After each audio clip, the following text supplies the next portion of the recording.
Questo servizio è offerto da Coop Services, risorse umane e soluzioni per il territorio.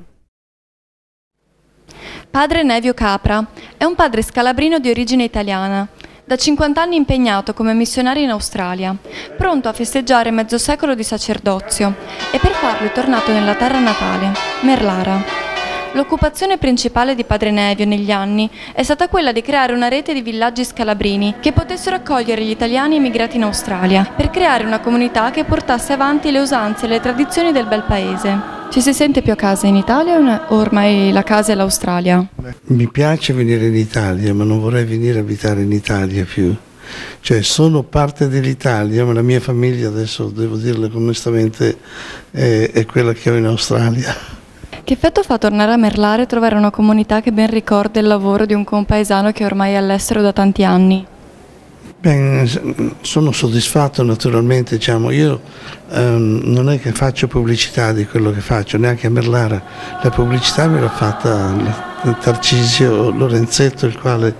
è venuto un paio di volte in Australia e si è veramente entusiasmato un po' dell'Australia, delle nostre missioni, del modo con cui operiamo.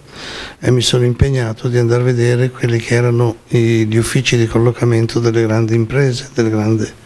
e mi sono messo d'accordo con loro perché ho detto voi naturalmente avrete bisogno di gente che lavora, io ho bisogno di trovare lavoro della gente che cerca lavoro, perché a quel tempo lì ancora venivano anche gli emigranti con le navi, ne sbarcavano magari 200, 300, 400 famiglie intere. Ed infallibilmente entro una settimana venivano a vedermi per vedere se trovavo qualcosa per loro, ed è stato questo tipo di lavoro che mi ha reso conosciuto, non famoso, conosciuto da la grossa parte della comunità, tanto è vero poi il consolato ha fatto un comitato speciale per aiutare questa gente e ancora io ero uno di quei membri lì, diciamo. Oggi come vivono gli italiani immigrati in Australia? Dunque, direi che il 90% degli italiani sono ben stabiliti, case proprie, sono contenti, chi ha 2, 3, 4, 5 case, hanno i figli che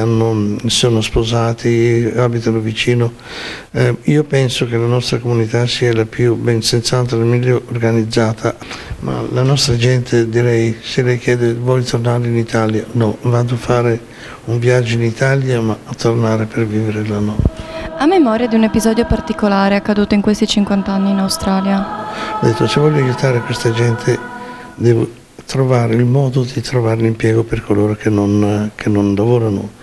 e in modo particolare i nuovi arrivati e le donne, che era un po' più difficile. Allora prima ho stabilito un complesso piuttosto grande anche di contatti con le grandi industrie e sono andato a vedere proprio quelli dell'Employment Office e dico guardate, io ho dei problemi e siccome anche in queste grandi fabbriche c'è molto lavoro generico, mi sono fatto, diciamo, assicurato che mi avrebbero chiamato ogni qualvolta avevano delle posizioni, per cui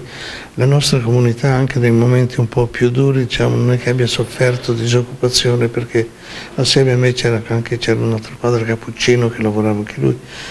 non andavano al ufficio di collocamento perché non parlavano l'inglese loro, questi qua, e non sapevano spiegarsi, quindi noi padri dovevamo fare un po' di tutto, poi sapendo anche che non avevo l'automobile,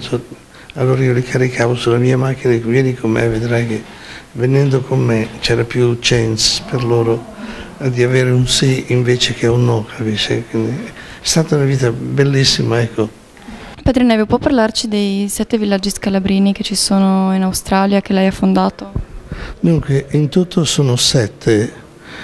abbiamo una capacità vicina a 1000 posti letto, queste case di riposo, e naturalmente noi prendiamo tutti quanti perché non è che siano condizionati dalla loro posizione finanziaria, nel senso la pensione che il governo dà è più che sufficiente perché noi prendiamo una percentuale di quella e lasciamo loro per le loro spese anche, siamo favoriti poi del fatto che il governo praticamente classifica il tipo di assistenza di cui ha bisogno, e il governo assiste in un modo incredibile proprio anche coi soldi, coi fondi, per cui anche colui che viene preso dalla strada, diciamo, e non ha niente, possiamo portarlo dentro e assisterlo. Gli scalabriniani sono stati in passato gli unici autentici angeli custodi dei nuovi italiani giunti in Australia, e fu così che nacque l'idea di creare i villaggi scalabrini per ospitare gli anziani che volevano invecchiare tra gente italiana, alla maniera italiana, nel rispetto della loro identità nazionale. Domenica 11 luglio è stata celebrata una messa speciale in chiesa Merlara, voluta dai compaesani di Padre Nevio, un vero segno di affetto e riconoscenza.